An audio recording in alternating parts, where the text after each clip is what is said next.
холбох аргыг заасан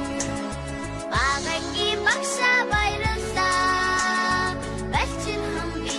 чинь бичиж сурлаа багангийн багшаа баярлалаа балчирхан би чинь бичиж сурлаа